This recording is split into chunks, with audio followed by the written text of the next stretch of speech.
And welcome to Nothing But That Sports Talk. I'm Rafique Louison alongside Knox Louison and Marlon Louison.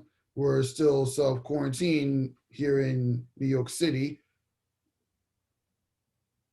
Glad to have you back on the show, Marlon. Oh, I'm happy to be back. Good to see you guys again, man. I mean, obviously, Carl knows where I'm at. I might know you. Yeah, Yeah, something like that, something like that. But it's good to see you again, Raf. Keeping the brand strong. Yeah, man. Ever since then, I've been covering the New York Liberty, do some interviews. You can check it out on my YouTube channel. And then I just reposted one of the episodes where I talked about Kobe Bryant. Today's his birthday. Happy birthday, Right. the legend himself. Happy birthday, Bean. Mamba. Yeah. I mean, me and Knox have actually got to talk about Kobe Bryant passing away, but yeah, since today is Kobe Bryant's birthday, why don't you give your thoughts on how you felt when you found out Kobe Bryant passed away? Man, I just couldn't believe it. I think, I was just like everybody else, man, getting the TMZ article and just praying that, it was just false information.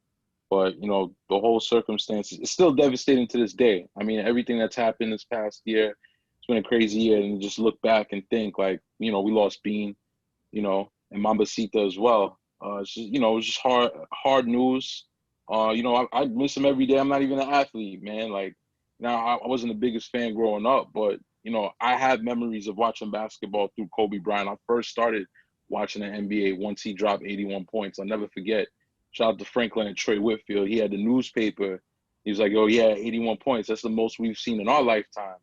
You know what I'm saying? So that's the sort of legacy that he had on me. And on his day, it's nothing but love for the Bean and Mambasita. Yeah, nothing but love as well. But since we're speaking of Kobe Bryant, speaking of the New York Lakers, like, what are your impressions of the 2020 NBA playoffs and the restart, Marlon, when it came back? They're coming back strong. They came back really strong. I think Carl and I speak, and we had a lot of questions. We had a lot of concerns, particularly with the fans. We were just kind of like, how are they going to make this work? How the players going to get active? But they picked up like right where they left off. Right now, what we're seeing is a lot of concentrated basketball. We kept all the teams that were either tanking or just didn't match the skill set as the playoff group. They came in strong. You know what I'm saying? At the end of the day, it's still a championship that needs to be won, whether it's fans or in a bubble or the wild, wild, wild west, wherever it is, man. You got to go win that championship regardless of wherever you're playing. Yeah. Knox, what are your impressions on it? I think Marlon brought up a really good point. I think initially when there was talks of the NBA restart, you did hear from a lot of the bottom dwelling teams saying that it was unfair that they weren't playing and they wanted to have like their own playing tournament or something along those lines. And that might have actually hurt the product a little bit more had they been allowed to play. Because ultimately, like Marlon said, you're literally seeing the best teams play with a more even ground. So there's no worry of travel. There's no worry of home court advantage or, there are certain teams, honestly speaking, there's an actual home court advantage based on your arena. If you're talking about the Oracle or going back to the successful Kings teams that played in the, I forgot the name of it, but where the Kings used to play when it was the Chris Webber team, that arena was very different acoustically from other arenas. Or you look at the Denver Nuggets, Denver has a different altitude and the climate is different and you got to get used to the elevation. So you remove all that home court advantage and everyone's got the same amount of travel time because you're not traveling anywhere. So it's even basketball and it's the best teams and it's only high quality. Like there isn't anyone who was playing, with the exception of the Washington Wizards, who should not have been allowed in. There wasn't anyone who wasn't playing with a high sense of urgency. You saw the Suns play their best basketball. You saw Damian Lillard play his best basketball.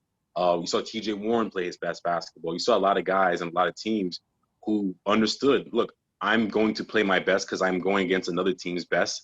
And even though it was just an 8-game bubble to get into the playoffs, it was almost like its own playoffs in itself. And it really led to high-level basketball. And from another perspective of leading the charge in leagues returning to regular play with the pandemic going on, they kind of showed you how to do it right. This concept we're seeing other leagues traveling around to play games and they're getting a lot of positive tests and they're putting their leagues in jeopardy by doing that. The NBA set the standard by saying, we're going to play in a bubble, we're going to keep it contained, and it's the best way of doing things. And it's been successful on and off the court. It's been successful from a health standpoint, and it's been extremely successful from a product standpoint with the games being really good. Yeah, I know. So many incredible games, including Devin Booker's game-winning shot, all the logo and half-court shots Damian Lillard hit. I mean, it's just so crazy. I mean, it's crazy how the Phoenix Suns went 8-0. Just reminded that it's Dame time when he went off against the Sixers, the Mavericks, and the Brooklyn Nets. I mean, granted, Brooklyn didn't really need to win that last game when they played the Trailblazers, so they just played serious just get some reps and gave Damian Lillard the biggest challenge they can, since he's on the verge of trying to get into the playoffs or at least a playing game, and he knows if he doesn't win, Phoenix is going to be in the playoffs. But he's the reason why the Suns record got wasted. What are your impressions on the Phoenix Suns, guys? I mean, it's hard to say. I mean, at the end of the day, you got to win the games to be in. But, it's just unfortunate. I think Phoenix, they kind of tapered off a little bit before, pre-bubble, pre-COVID. They started off the season pretty hot, but then, they just didn't really have the talent to hang with the best. It's unfortunate that they had to come into the bubble. They played really great basketball. They tried. At the end of the day, you got to win the games to be in. But, it just didn't work out for them. I think it's a nice springboard for them moving forward. I think they're trying to remind people that they're not as much of a laughingstock as we have made them out to be for the last few seasons. It seems like this franchise is really turning around, and it was nice to see them at least, take these games seriously while they had the opportunity to do so. Yeah. I agree with that. I think one thing that doesn't get mentioned enough with their brief but successful turnaround in the bubble is they have a really good coach. And hopefully they hold on to this coach, because half the problem that the franchise has suffered from is lack of consistency in coaching. They've had 5 coaches in 5 years. I think Devin Booker has actually had a different coach every single year he's been in the league, and that's a recipe for disaster. I think Monty Williams is a professional. He's a former player, so I think he gets along with players on a different level because he kind of understands them better. He seems like he runs a pretty tight ship. And watching, his I don't want to say his exit speech, but watching the final speech that he gave his team after they won that last game before Portland won, he spoke very highly of them. He was really encouraging to his team. I think, like Marlon said, I think it's a good springboard going into next season.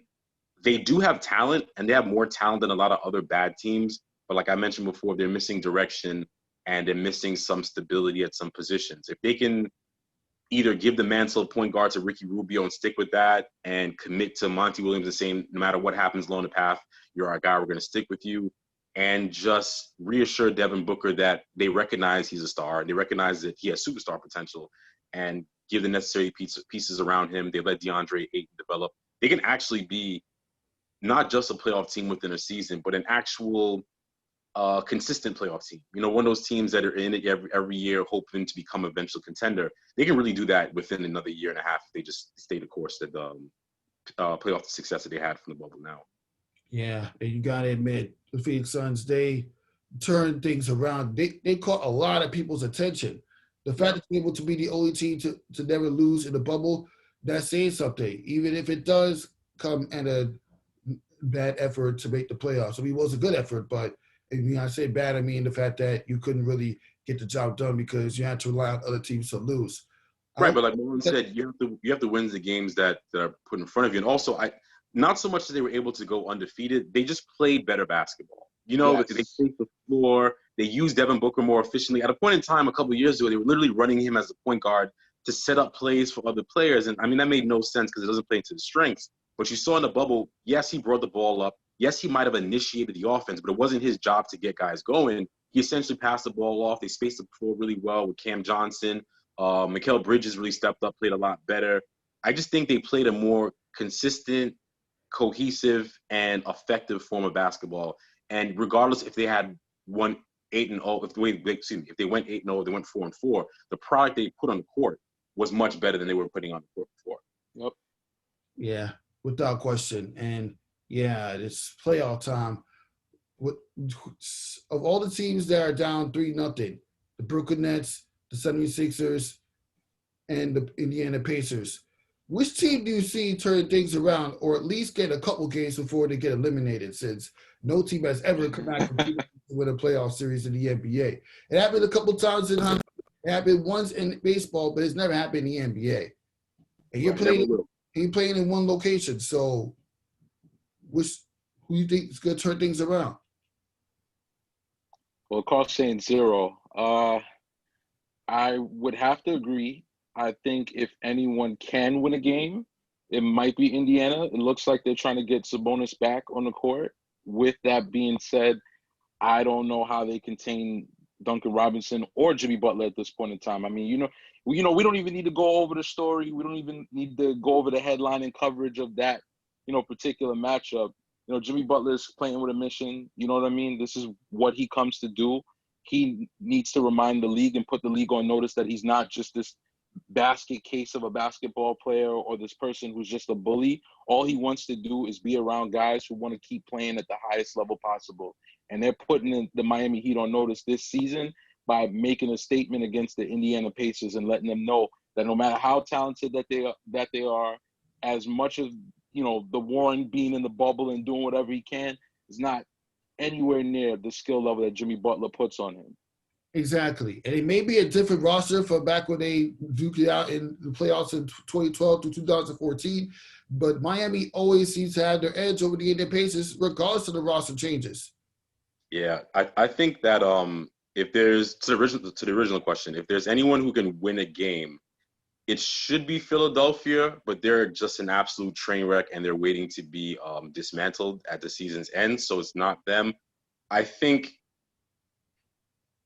Indiana is a competent enough team to pull off one victory, but I don't think they would either. I think everyone who's down 3-0 will go home. Just briefly on the teams that are currently struggling, Indiana having Sabonis out and Victor Oladipo clearly not being the Victor Oladipo that we've grown to see the last couple of seasons. He has not recovered from his injury. That's definitely a blow to them, and that's why they struggle as much as they have. To the point that Marlon made, Miami is playing really good team basketball, and Jimmy Butler really is showing people that I am not a locker room cancer. All I want to do is win, and I want to be around guys who want to win too. And if your team doesn't want to win, then I might cause a problem because I'm trying to win. And in Miami, everyone's trying to win, so he's fit in perfectly. To speak on Philadelphia, they've got to be – I don't want to say they are they're a massive disappointment because in terms of talent, even if you're telling me Ben Simmons is not playing, there's no excuse for them to be down 3-0. And I'm saying that as a person who thinks the Celtics probably have the best roster in NBA and probably will be winning a championship in the next couple of weeks. I don't think Philadelphia should be down 3-0. And regardless of how close the games might have ended in terms of score, Philadelphia does not look like a team capable of beating the Celtics or capable of beating other playoff teams. They're playing very poorly. They're just basically dumping the ball down to Joel Embiid and letting him either jack up mid-range shots or threes or dominate down low, but there's no team offense. I think they have too many good players and players with massive contracts that will kick in next season for them to make too many trades. So that means Brett Brown will be fired in the next couple of weeks. Hopefully they find a replacement that's good enough to make that team work. But as we've said before, that roster just doesn't make sense.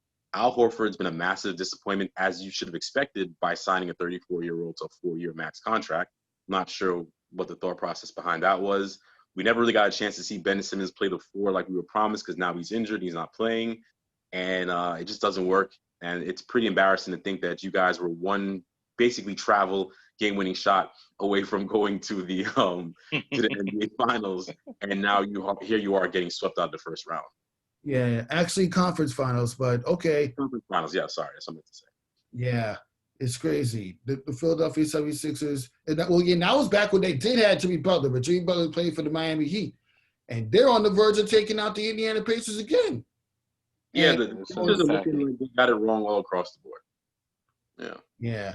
And sticking to the Brooklyn Nets, we know their situation. No KD, no Kyrie, now no Spencer Dinwiddie and no DeAndre Jordan.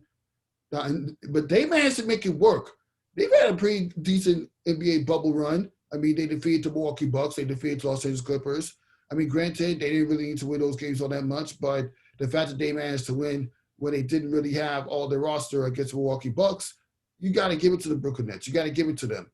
And you got to keep in mind, this is a way different Toronto Raptors. So when we defeated them in 2007-2014 playoffs, we were playing against the championship win in 2019 minus Kawhi Leonard.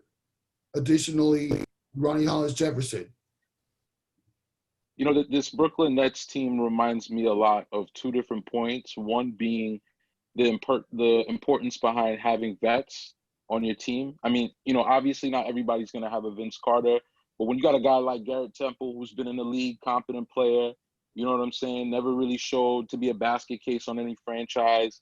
Yeah, he might be a travel man, but he's always bringing a sense of camaraderie to your team. Him and Tyler Johnson, I think those two guys are able to show that, look, I've been a guy, I've been in the league, I've been in some playoffs, I think. I know Garrett Temple has, but Tyler Johnson not so much. But just being able to show a presence in the locker room to the young guys, like, look, at the end of the day, this is another team that bleeds blood just like us. We just come out here, we're gonna play the best basketball that we can, and just show what we're capable of. The second point being, this Brooklyn Nets team reminds me a lot of the Los Angeles Clippers when they went up against Golden State last year in the first round, where, yes, we don't have the talent to match up with you guys. Granted, this isn't as skilled of a team as that Los Angeles Clippers team, but this is sort of like the tryout session, to show the guys who are coming in next season what we're about. We're not just going to lay around. We're not going to lose by 50 every night. We're not going to sit around and lose just because we're depleted. We're going to hang with these guys. We're going to show them what we're about at least. Yeah, that's an interesting point. I will say this, for those two teams that we're talking about, the Raptors and the Nets, shout out to Marlon for saying that the Raptors would not fall off with the loss of Kawhi Leonard. I definitely thought they were a fringe playoff team, if not totally missing it and being complacent with basically a championship hangover. And they're looking like the third best team in the Eastern Conference, and that they're more than capable of beating anyone. So shout out to Nick Nurse. Shout out to Spicy P, Kyle Lowry. Norman Powell is taking his game to another level. Fred VanVleet is still Mr. Consistency. They've done a really great job, and we expected them to beat the Nets. As for the Nets are in a funny situation, and I don't know if everyone really notices this. So Kenny Atkinson, he's no longer with the team, he's no longer the coach, but he did a great job with talent development. He basically said, "Who's on my team? Okay, you're not the best players, but what can I get out of you, and what can I develop with you?" And he took Karis LeVert. Joe Harris is a guy who basically was not getting any minutes at all in Cleveland. He wasn't capable of doing anything. Now he's probably a top 3 shooter in the NBA, and he's more than capable of putting the ball down the ground and scoring. He's basically a full-size J.J. Redick. He developed all that skill under Kenny Atkinson. Karis LeVert developed into a go-to scorer. D'Angelo Russell developed into an all-star. So I say that to say that Kenny Atkinson helped develop these young players, and the franchise decided to go out and sign established stars instead of building from the young players that you have. So instead of continuing the growth with Jared Allen, you signed DeAndre Jordan. Instead of seeing where Karis LeVert and D'Angelo Russell take you, which was probably nowhere because they couldn't play well together, you go out and get KD and Kyrie Irving. By all means, if KD's available and he wants to play for you, you go get him. If Kyrie is available and he wants to play for you, go get him. But now what happens next season? Joe Harris and Karis LeVert and Spencer Dinwiddie have shown the ability to put together a good playoff team and show growth. That growth is going to have to come to a stop when those minutes have to be given to those superstars. And what does that do for those young players? We saw what that did to Boston. Hey, Kyrie, we went to the conference finals without you. Kyrie, you kind of have to fall in line with us. And I'm not falling in line with you guys. I'm Kyrie. I don't think he has that same ego in Boston. I don't think the players in Brooklyn were successful enough without him to say the same, but they showed success without him. I don't think he's a natural fit. I don't think him and Kevin Durant are a natural fit together on that team. So I say all that to say, someone's going to have to be the odd man out.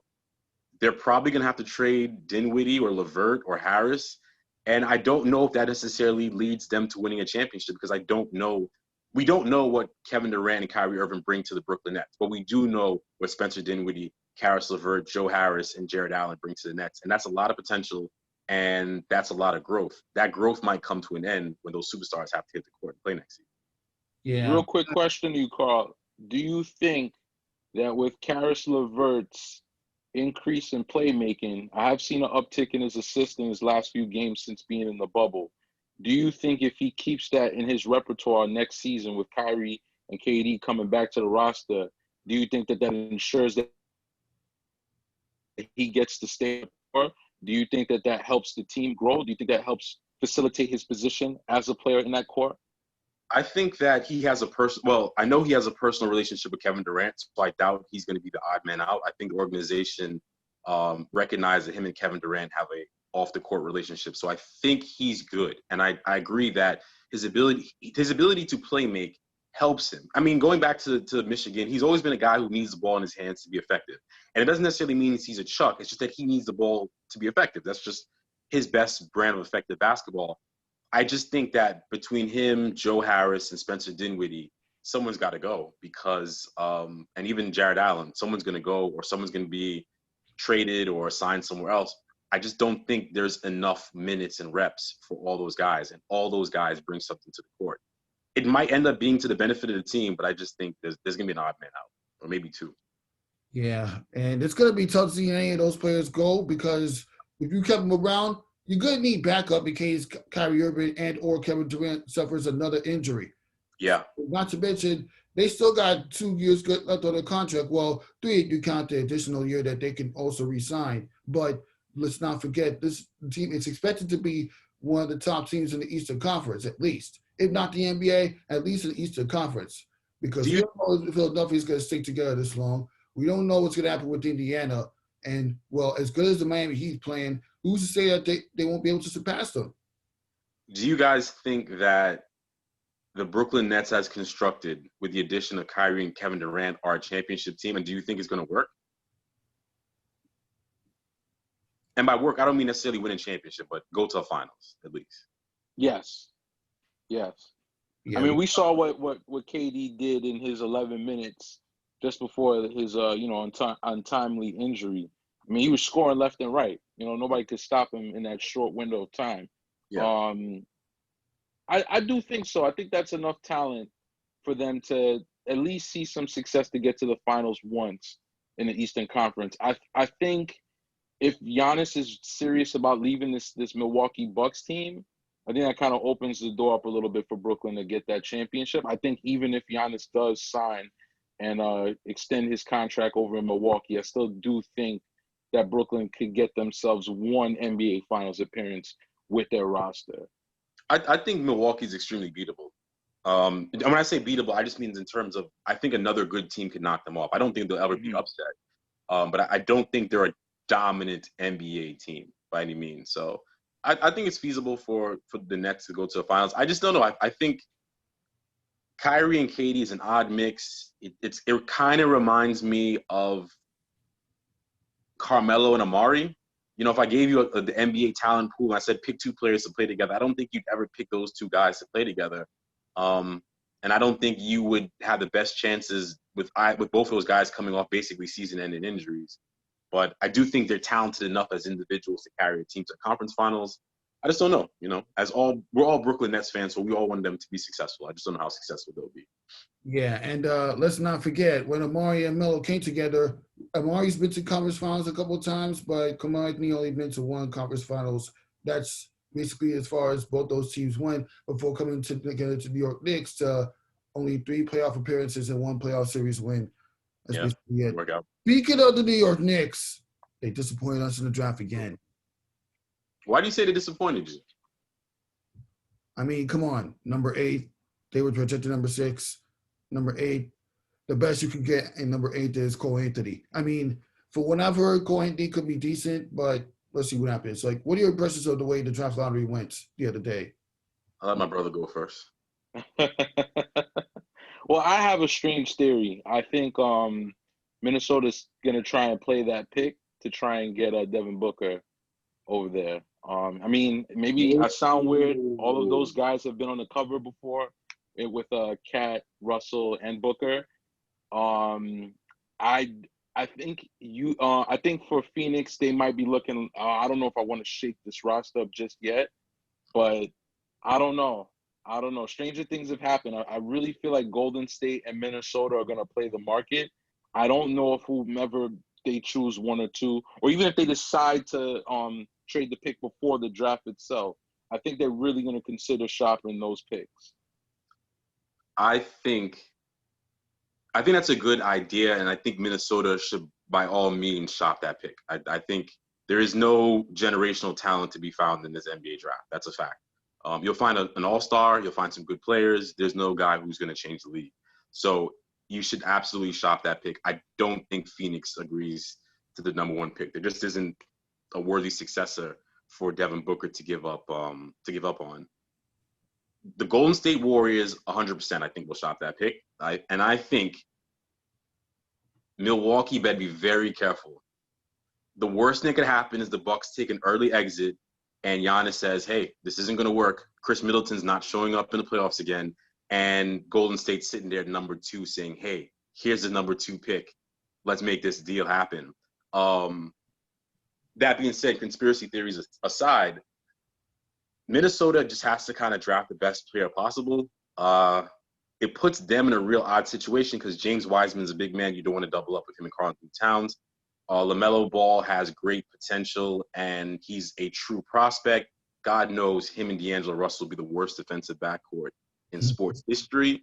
I think you kind of have to go with Anthony Edwards, and I don't know if Anthony Edwards is a true number 1, so perhaps you look to drop down and draft him another position.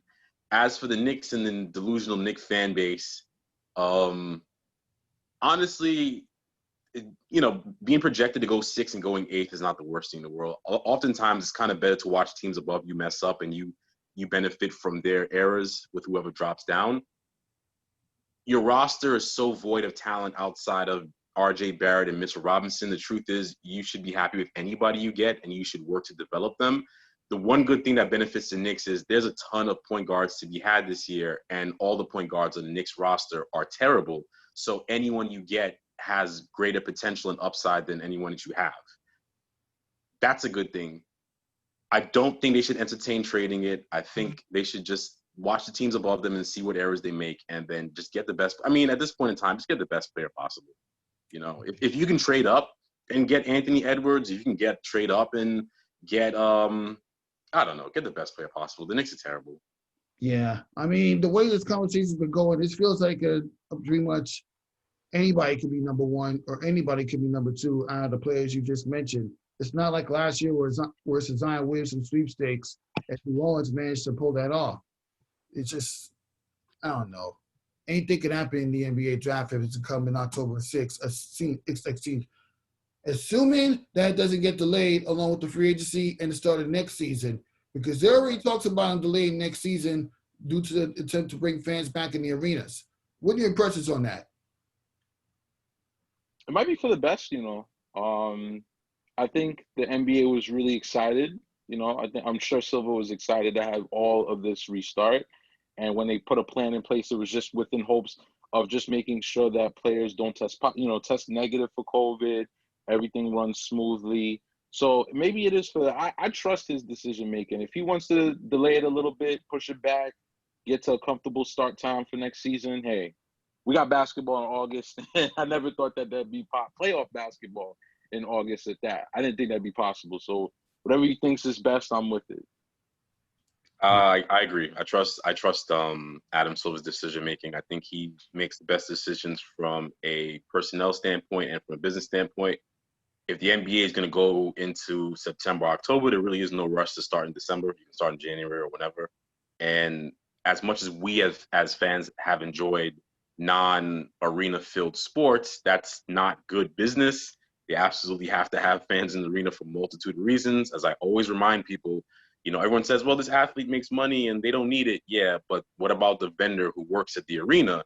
They're not getting paid because those arenas are empty. So it's very important to flush out any problems that might arise and really double check and make sure everything's going to be okay before you let fans back in. But they absolutely have to let fans back in from a business standpoint and just from an aesthetic standpoint.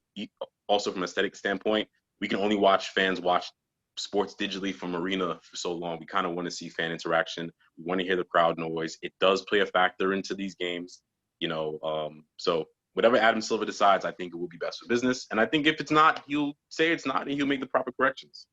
Yeah, that's all we can hope for at this point.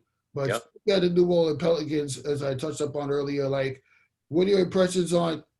Oh yeah, I only What are my impressions on what? It says, I'm running out of time. You'll be reboot.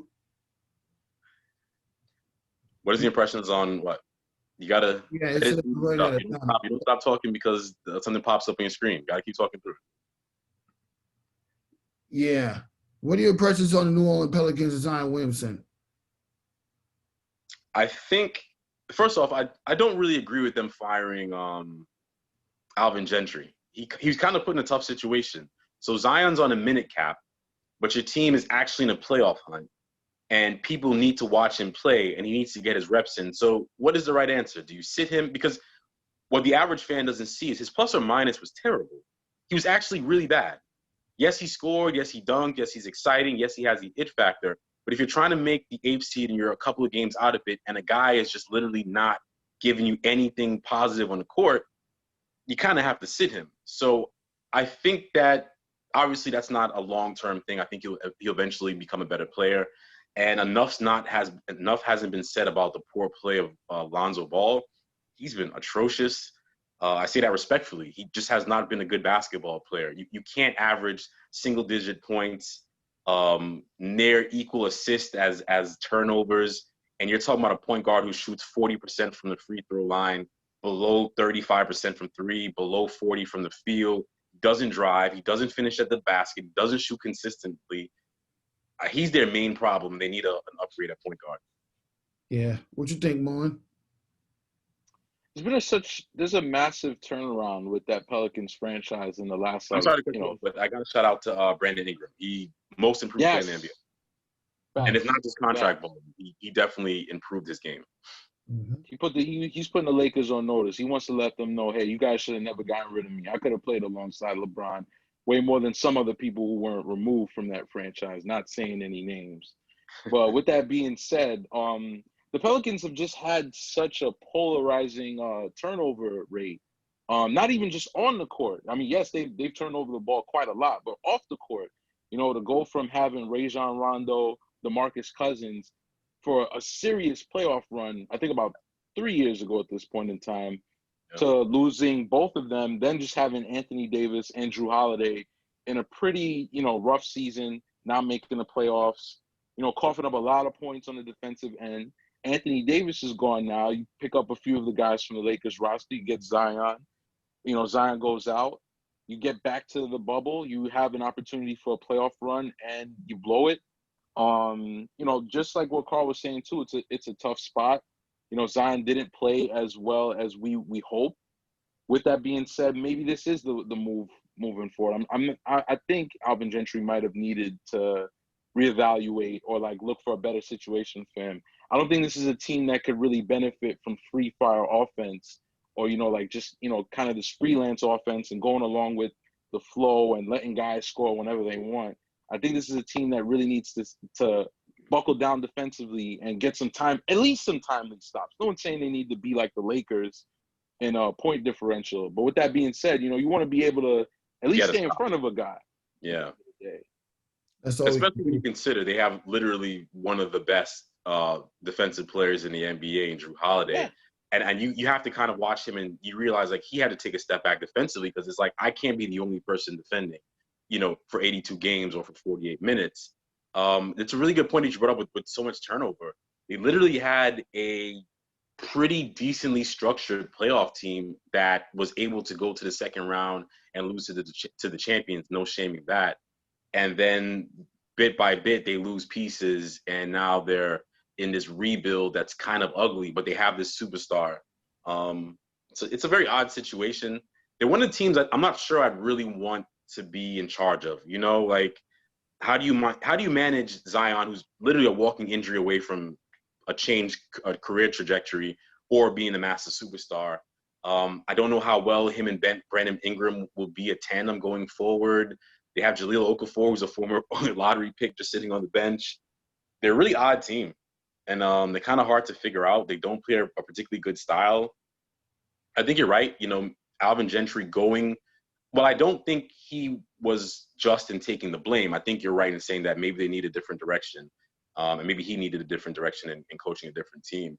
But they're an odd situation, very odd. Yeah, they really are. I mean, the Pelicans, they have a lot to figure out. But at least we know for sure that Zion Williamson is going to be the future of the NBA. It's just a matter of how long. Yeah. I think he has actual superstar talent. Yeah. But sticking to the teams that are up 2-1, which team do you see actually pulled out the series win, and which team do you see get eliminated? And first off, Remind me. start off with Go the ahead. Milwaukee Bucks over the Orlando Magic 2-1 that series. That series is over. Yeah, yeah. I think it was all fun and games when Orlando won the first game. I mean, this is sort of the MO. I think Steve Clifford is talented enough to remind whomever the top seed is, like, you're not going to just steamroll over my roster like that.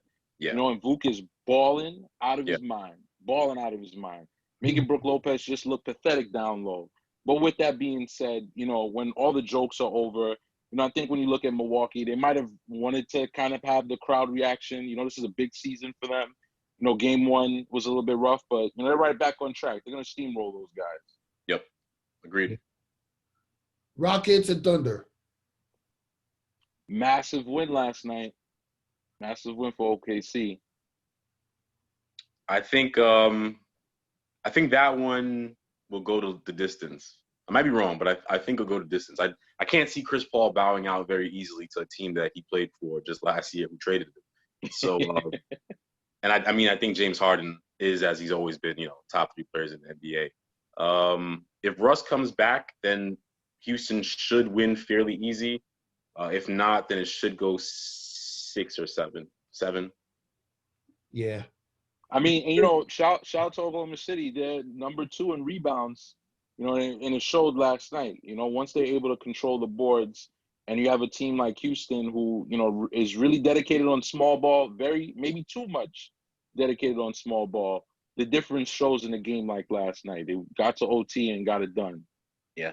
Yeah, not to mention that half of the Oklahoma State Thunder's games that they won this season were very close, less than 5 or in overtime. That's just crazy to think about, that the Oklahoma State Thunder can actually turn that franchise around post Russell Westbrook, Paul George, Kevin Durant, James Harden. Well, James Harden left the Oklahoma State Thunder years ago, but post Russell Westbrook, they still a problem in the Western Conference. Who would have thought? Don't forget Jeff Green.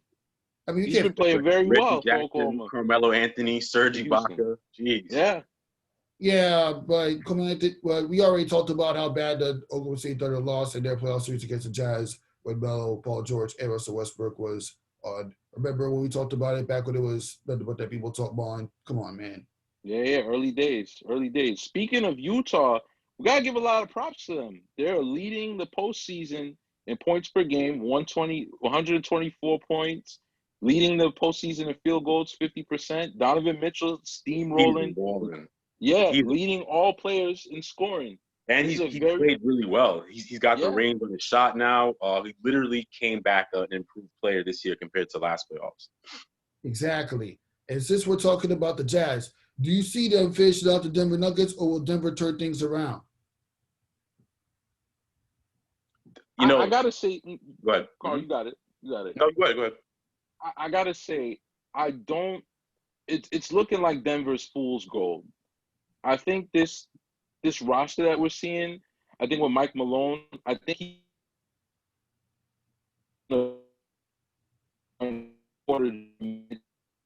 playoff run. I don't really think this is the time to kind of get your young guys going. I mean, they're in a tight spot because Millsap's kind of at the twilight end of his career. Still a great defender, but with that being said, you need somebody to get you some points on the board. I don't know if Porter Jr. is that kind of guy to get you that for a 7-game series in the first round as a first-year player. Well, first time playing. But with that being said, I don't know how you contain Spider. There is no 2-guard on Denver's roster that can stop the Spider-Man from scoring right about now. And Michael Conley came back, dropped 7 threes on them. With all that being said, I don't really see where Denver can go from this point. I don't want to sound like Paul Pierce, but it's looking like Utah's really got the offense that they need, and they're exposing this Denver defense to get them to the next seed. So I'm going to agree with you when you say it's looking like Denver might be fool's gold. And you never want to place the blame for a team's success on a single individual's shoulder because it's never up to single individual. But even based on what you just said and based on the perception, we've got to help it think. If Gary Harris doesn't get injured a couple years ago and doesn't totally deteriorate as a player, they're probably a little bit better off because Jamal Yeah. Murray can't defend anyone, and someone needs to defend someone in the backcourt. And that kind of was a role that they wanted Gary Harris to settle into, of being their 3-and-D guy. But he has really fallen off a cliff in terms of talent, which I don't think is anything other than injury. I just think oftentimes we don't assess injury the correct way, and we don't think that a guy getting hurt can really, determine the rest of his career trajectory. And it seems like his injury he's never recovered from. That being said, they're going to get their coach fired. And I don't think it's their coach's fault. They're just not playing well. I don't know. It's really odd. I don't want to say like I never believed in them. I never truly believed in them. Even going back to last season, it just doesn't look good. It doesn't look good from a number of perspectives on their franchise. It doesn't look like the style that you play is conducive to winning basketball. It doesn't look like you can get a stop when you can't get a stop when you need to get a stop. And you have to pay some young guys in a couple of years, and that might not be the best thing. Yeah, it may not. And you know what? The double overtime regular season matchup between these two teams is literally the appetizer because Devin Mitchell went off. Jokic came through in this first overtime to force overtime number 2. The Nuggets still won. That was literally the appetizer for what we got in game 1, where Devin Mitchell went off for 57 points. And 7 assists. Donovan Mitchell is one of the best young talents in the NBA. But that being said, I wouldn't have predicted that Denver would just look so inept against them. I thought they'd play better, and I thought they were better. But like we mentioned before, they just might be fool's gold. Yeah. Clippers and Dallas Mavericks. The most compelling series of the playoffs, probably. Before I assess anything in that series, now, everyone knows I love Paul George. He's one of my favorite players, but I saw one of the worst statistics ever. He's had the third most below 25% shooting games in playoff in NBA history. That's crazy.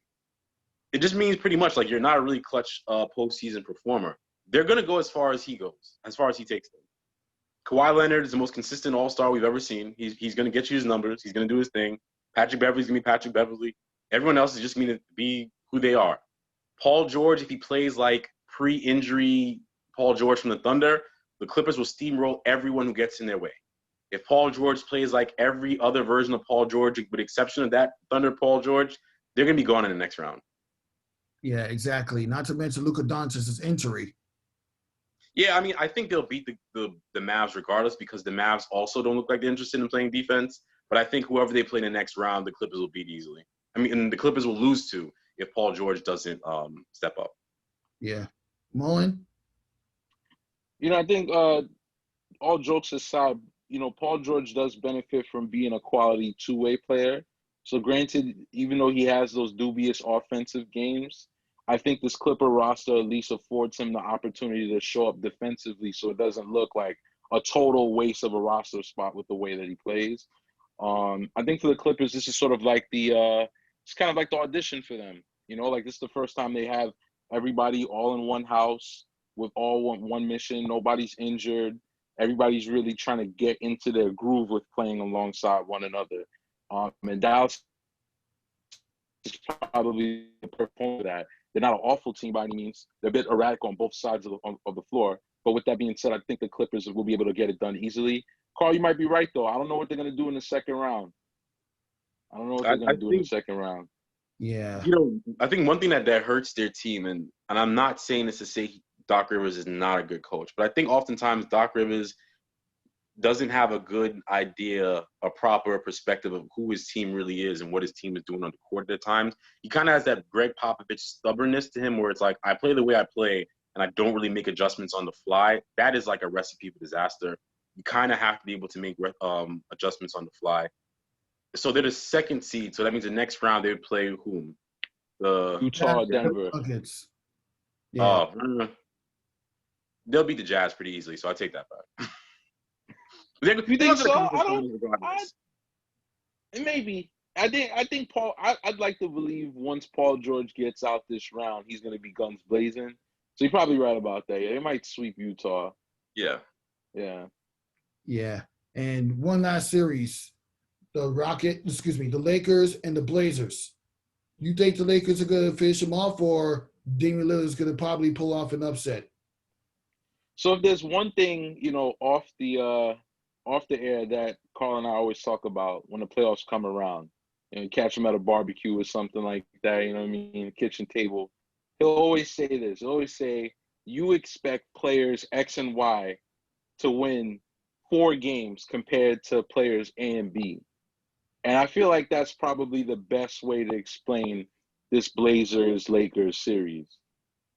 I don't see how Damian Lillard and CJ McCollum can win 4 games against the LeBron maniac in the brow. I mean, we've seen what LeBron has done these last 3 games. We saw game 2 a couple of nights ago. We saw what happens when this Portland roster doesn't get points on the board and gets smoked defensively.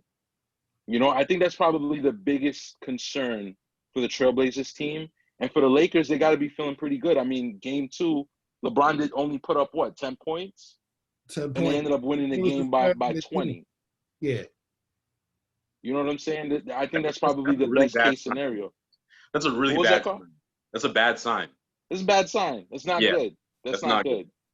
You hold It's the best very not player good. ever to 10 points and you still lose by 20. That's just awful. I think another thing too that's not being taken into consideration for Portland is their bench scoring is horrendous. I mean, bless Gary Trent Jr.'s heart. I mean, he really came alive in these bubble games. But you're talking about a Lakers team who's putting it down defensively. They're making sure they're picking up Damian Lillard as soon as he gets up the court.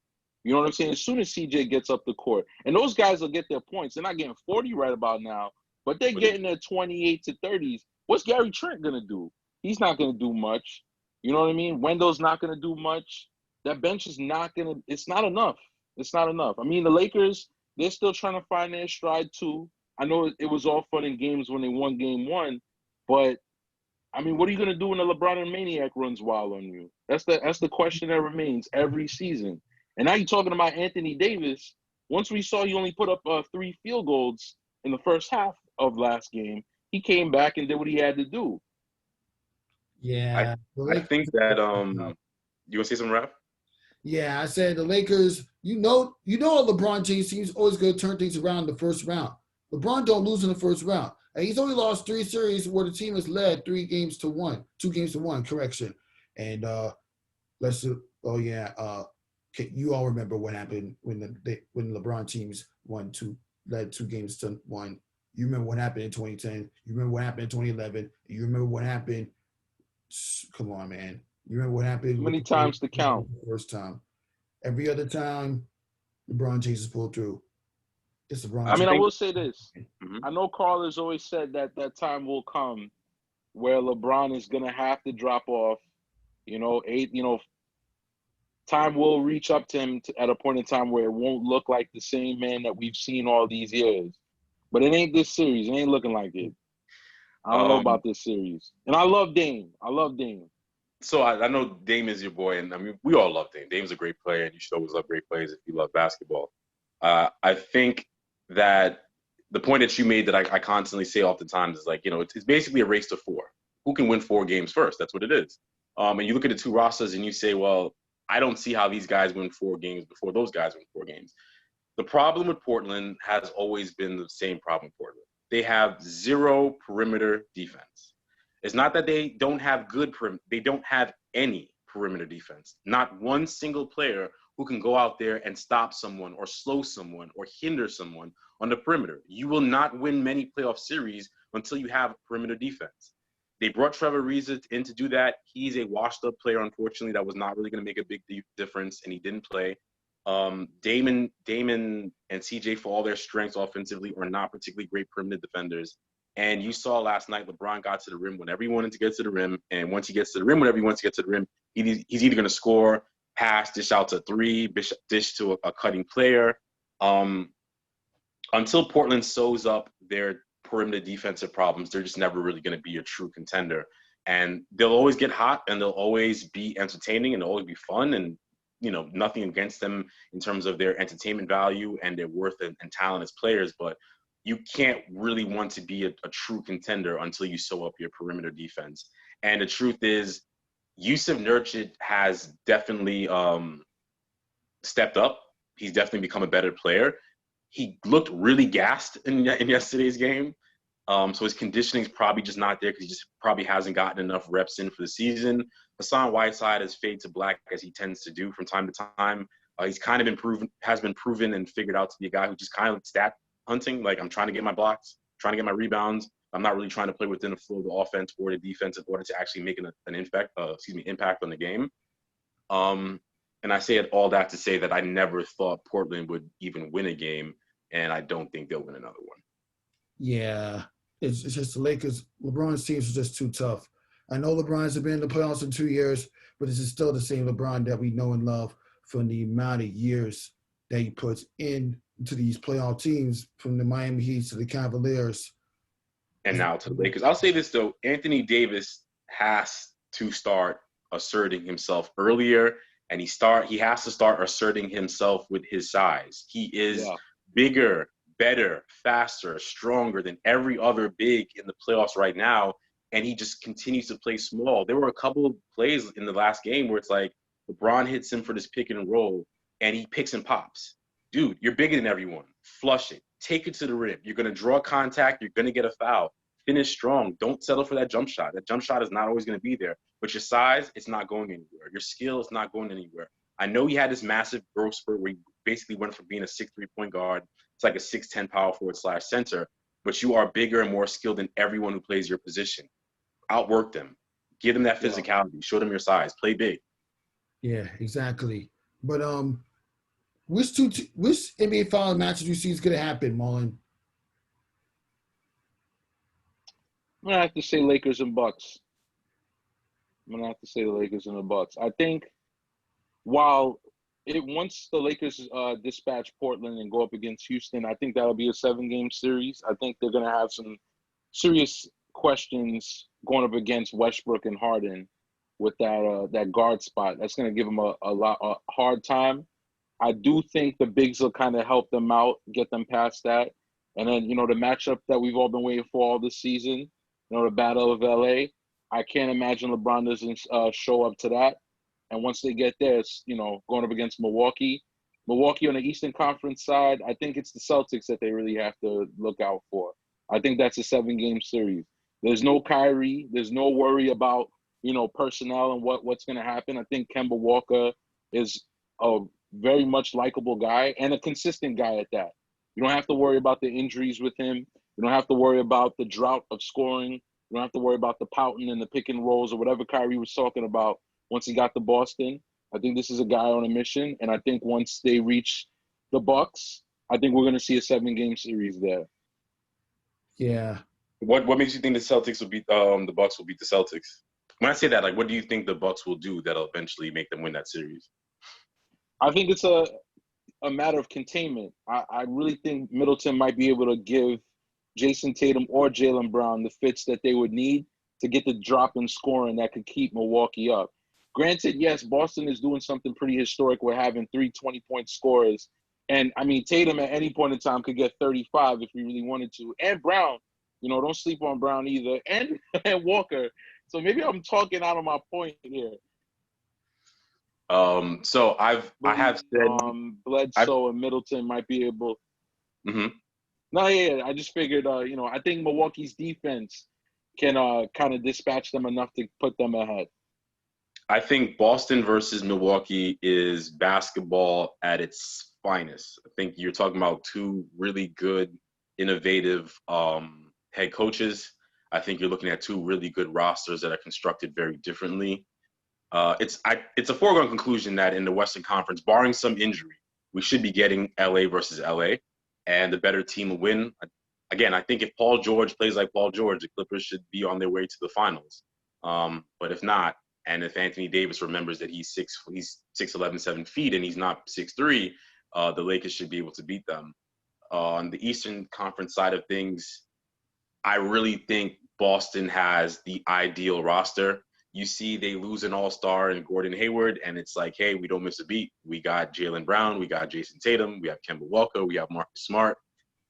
They just have this roster that I don't want to say it's foolproof, but it's like if someone does get hurt, there is a more than capable guy to carry that load. you bring up the Kyrie and the Kemba thing. For all of Kyrie's worth, and he's a phenomenal once-in-a-lifetime talent, everything he does wrong, Kemba does right. And everything he does right, Kemba does light. You know, like, yes, Kyrie's a more prolific scorer, or might be a more prolific scorer than Kemba, which is debatable. Kemba wants to drop 60 in a game. But Kemba can do everything Kyrie can do, and he doesn't have those same faults. He doesn't have those same flaws. There's no ego. That ego's in check. He's a natural leader. He's a proven winner. So those guys are not looking at him like he's trying to take our reps or he's trying to dictate the offense. They're looking at him like, okay, he's setting the tone, or okay, he's the guy to follow. That plays a huge difference. Much like last year where I said, you know, ultimately the Eastern Conference playoffs was coming down to the next king. It was going to be Kawhi going against Giannis, and that person was going to be the best player in basketball until LeBron took back the court. I kind of feel that it's going to be that second round matchup where Boston plays Milwaukee, and it's going to be Giannis and Jason Tatum. And either Giannis asserts his dominance as the best player in the Eastern Conference, or Jason Tatum tells everybody, hey, I'm here, I'm legit, I'm the king now. And they march their way to the finals. I'm going to say it's going to be Los Angeles versus Boston in one shape or form. I'm just not sure which Los Angeles team is going to be. So long as Boston's healthy, I don't see how Milwaukee beats them. Yeah. You know what? Yes, for me, it's looking like another LeBron versus Celtics matchup and the Lakers versus Celtics matchup. I would not be surprised if that happened. And I also would not be surprised if we see LeBron going up against another former team, the Miami Heat. Because as you talked about earlier, Jimmy Butler is carrying the load. And Bam Adebayo, he may not be at the level of Alonzo Mourning, but he has the rebounding and defense that the Miami Heat need to go forward. I'm sorry, real quick. So I misspoke then. So the second round matchup is Milwaukee and Miami, right? Yeah, Miami. Oh, okay. I was on that when I was making my point. But yeah. Okay. No, I misspoke. I thought that for some reason the Celtics would have to play the Bucks in the second round. Milwaukee and Miami is a good matchup. It's a very good matchup. If Miami shooters keep shooting like they've been shooting, that's a tough out. That's a tough out. Yeah, it would be tough for Miami. I wouldn't be surprised if Miami takes out Milwaukee. Granted, this is not the 2013 playoff series back when they had LeBron Wade in Boston. Totally different. I don't care what you say. This is a totally different Miami Heat roster from way back then. Maybe Brandon Jennings was predicting the future when he said that. Yeah. Yeah. And you know what? Miami can be a problem in the future, too. We keep ignoring them, but them going up 3-0 on the Indiana Pacers is proving that they are still here to be a serious force in the playoffs. I think they can really give Milwaukee a run for their money. Jimmy Butler is going to shut down Chris Middleton. That's a given. Giannis will get his numbers. That's also a given. But then when you split hairs with all the rest of the players on those teams, I think Miami's ball rotation and ability to plug in players might end up shifting in their favor. I would still favor Milwaukee in the series to win, but I would not be surprised if Miami took them out. No. Yeah, I wouldn't be surprised. Don't sleep on T-Dot either. Toronto, yeah, man, you can't sleep on Toronto. Their T-Dot. defense and their pace. I didn't see them playing this up tempo and still keeping that defensive presence as they did. Like, they're really Nick Nurse is legit top 3 coaches in the NBA now, if not 2. Legit. He does his homework. Yeah, and he gets the best out of his players. Yeah, and it's like what I said earlier. This is the Toronto Raptors post-2019 NBA champions minus Kawhi Leonard, and they kept it together. They kept it together to a point where they're in position for possibly their first sweep in franchise history against a team that they literally struggled against. Well, not possibly. They're going to sweep them. That's a given. Yeah. Yeah. Unless Karis LeVert goes off for 51 like he did. No, it doesn't matter. They're losing. They got to entertain that thought. They're losing. They really are. Well, we come to the end of this episode of Nothing But That Sports Talk. Thank you for coming back, Juan. I hope to see you again later in the playoffs. And Definitely will, man. Definitely will. And it's good to have the band back. The band's on the field. Yeah. The band's on the field. It's kind of weird. We're talking NBA playoffs when people are getting ready to go back to school and we're in the summer. Real talk. No one's going back to school, and there's not going to be any football. Okay, just throwing that out. There's going to be football. There is going to be football. Come on, man. There's no football. There's no football, Hell no mess. school. It's Hell mess. hit No and miss. football, no school. Just basketball until October. Just Zoom, basketball, and remote learning right through. That's all it's going. Yeah, and I'm joking, I folks. know. I'm totally joking. Yeah. Very funny. And for you guys, I know you guys have to worry about school stuff when it comes back, and I really hope that you pull it off. I know you guys will. Appreciate you, brother, man. Yeah. In the meantime, fight the power, everybody. Fights. And to all the big balls out there, get your head in the game.